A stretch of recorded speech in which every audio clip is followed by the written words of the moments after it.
नमस्कार मित्रों, ट्विटर पर जो एनआईओएस को लेकर जो आंदोलन हुआ और साथ ही साथ जो अमित शाह आए थे वहाँ पे भी बहुत सारे अभ्यर्थी गए थे, तो उसका सकारात्मक परिणाम देखने को मिला है। और बीजेपी के नेता जिन्होंने कहा है कि एनआईओएस होगा मान्य, सब्र बना के रखिए आप लोग, फल मीठा ही प्राप्त होगा। देखिए क्या कुछ कहा उन्होंने। सभी लोग अभी चुनावी कार्यक्रम में पूरा व्यस्त है। जहां तक के डीएलएड और एनआईओएस के अभ्यर्थियों का सवाल है तो सरकार इस पर संकल्पित है। और देखिए, वो तो कोर्ट का मामला है, सुप्रीम कोर्ट तो भाई क्या जजमेंट दिया है आप लोगों को सब विदित है पूरा। माननीय उपेंद्र कुशवाहा जी हमेशा शिक्षा के लिए प्रेरित रहते हैं कि भाई बिहार और देश में शिक्षा का एक अच्छा माहौल कायम हो। इन अभ्यर्थियों के लिए कुछ न कुछ तो किया ही जाएगा, चाहे अब जो भी रीट किया हो कोर्ट में। नमस्कार, मैं मनीष और आप देख रहे हैं मीडिया दर्शन। हमारे साथ मौजूद हैं राष्ट्रीय लोक मोर्चा के प्रदेश प्रवक्ता रामपुकार सिन्हा जी। आपको बता दें कि जब उपेंद्र कुशवाहा शिक्षा राज्य मंत्री हुआ करते थे तब एनआईओएस डीएलएड अभ्यर्थियों के लिए बड़ा फैसला लिया गया, लेकिन सुप्रीम कोर्ट ने उसे अमान्य कर दिया गया। रामपुकार सिन्हा ने यहां तक भरोसा दिया था कि आने वाले 2-3 महीने में एनआईओएस डीएलएड के अभ्यर्थियों के लिए बड़ा फैसला लिया जाएगा। इसी मुद्दे पे बात करेंगे। आपने कहा था कि 2-3 महीने के बाद बड़ा फैसला लिया जाएगा एनआईओएस डीएलएड के अभ्यर्थियों के लिए। लाखों अभ्यर्थी जो है परेशान है, 14 लाख अभ्यर्थी परेशान है, उनके लिए अभी तक कुछ हो नहीं पा रहा है। क्या कहेंगे आप? देखिए, यह तो चुनावी वर्ष है और चुनावी वर्ष में सभी लोग अभी चुनावी कार्यक्रम में पूरा व्यस्त हैं। और जहां तक शिक्षा के सवाल का मामला है तो हमारे पार्टी के राष्ट्रीय अध्यक्ष, भारत सरकार के पूर्व मंत्री हमेशा माननीय उपेंद्र कुशवाहा जी हमेशा शिक्षा के लिए प्रेरित रहते हैं कि भाई बिहार और देश में शिक्षा का एक अच्छा माहौल कायम हो। और शिक्षा के प्रति हमेशा वे सजग रहते हैं कि भाई जो भी मुद्दा हो, शिक्षा से ही समाज का विकास होता है, शिक्षा से ही देश का विकास होता है। जहां तक के डीएलएड और एनआईओएस के अभ्यर्थियों का सवाल है तो सरकार इस पर संकल्पित है। और देखिए, वो तो कोर्ट का मामला है, सुप्रीम कोर्ट तो भाई क्या जजमेंट दिया है आप लोगों को सब विदित है पूरा, अभ्यर्थी भी जानते हैं। कोर्ट में हम लोग कोई दखलंदाजी नहीं कर सकते हैं और सरकार भी नहीं कर सकती है। कोर्ट हमारे देश में 4 स्तंभ है, कार्यपालिका, व्यवस्थापिका, न्यायपालिका और मीडिया।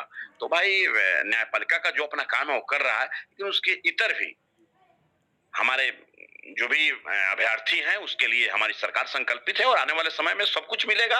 आपने कहा कि ये चुनावी वर्ष है, लेकिन समझने वाली बात है कि 14 लाख अभ्यर्थियों का भविष्य जो है अधर में अटका हुआ है। वो लोग लगातार ये मांग कर रहे हैं कि चाहे तो ब्रिज कोर्स करा दिया जाए या फिर हम लोग का उस डिग्री को मान्यता जो है किसी तरीके से सरकार दिला दे, क्योंकि ये अधिकार क्षेत्र में है सरकार का। राज्य मंत्री जब हुआ करते थे उपेंद्र कुशवाहा, तो ये कार्यक्रम उन्होंने लाया था और यहाँ तक कि ये कोर्स 2 साल का था। एक टाइम बाउंडेशन की वजह से ये कोर्स 18 महीने के कर दिया गया। तो इसमें अभ्यर्थियों की तो कोई गलती नहीं है, लेकिन सरकार अगर इस कोर्स को मान्यता ब्रिज कोर्स करा कर दिया जाए या 6 महीने का और कोर्स करा दिया जाए तो फिर दिक्कत कहाँ पे आ रही है? क्यों नहीं बात कर पा रहे हैं नेता? सरकार इस पर तो संवेदनशील है ही। मैं बतलाना चाहता हूँ ना, देखिए कोर्ट का भी जजमेंट आया है। अभी कोर्ट के जजमेंट के विरोध में अभी तो कुछ किया नहीं जा सकता है, लेकिन समय आएगा तो जरूर कुछ न कुछ इन अभ्यर्थियों के लिए कुछ न कुछ तो किया ही जाएगा। चाहे अब जो भी रीट किया हो कोर्ट में रीट करने के बाद ही ना जजमेंट आया है, तो समझने की बात है। अभी आप मीडिया के भाई लोग हैं, आपके माध्यम से मैं अभ्यर्थियों को आश्वस्त करना चाहता हूं कि सब्र का फल मीठा होता है, सब्र करे सफलता मिलेगी। चिराग पासवान उन्होंने भरोसा दिया था कि हम जाकर मुलाकात करेंगे, लेकिन अभी तक हो नहीं पाया है।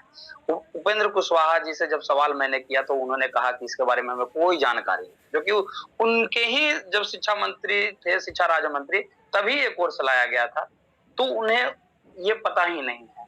आप लोगों ने भरोसा दिया कि 2-3 महीने के अंदर बड़ा फैसला लिया जाएगा। अब चुनावी वर्ष है, 14 लाख अभ्यर्थियों का भविष्य खतरे में है, भरोसा कैसे रख पाएंगे ये? देखिए, हमारे नेता को जजमेंट वाला संज्ञान में आया कि नहीं आया ये अलग चीज है। हमारे नेता शिक्षकों के प्रति, शिक्षा के प्रति हमेशा बहुत संवेदनशील हैं और हमेशा वे प्रेरित रहते हैं कि भाई कैसे कल्याण हो और कैसे शिक्षकों का उचित दायित्व मिले। इसके लिए हमारे नेता हमेशा तत्पर रहते हैं। आपको मालूम भी होना चाहिए कि शिक्षकों के हित के लिए हमेशा मेरे नेता आदरणीय उपेंद्र कुशवाहा जी खड़े रहते हैं और हमारी पार्टी भी खड़ा रहती है। जहां तक एनआईओएस और डीएलएड का सवाल है, ये तो कोर्स है और इसमें सफलता मिलेगी, उन अभ्यर्थियों को भी सफलता मिलेगी, चिंता करने की बात नहीं है। सरकार इस पर बहुत प्रयत्नशील है और सरकार आगे कोई ना कोई कदम उठाएगा। ये थे हमारे साथ राष्ट्रीय लोक मोर्चा के प्रदेश प्रवक्ता रामपुकार सिन्हा जी, जिन्होंने सीधे तौर पे कहा कि सरकार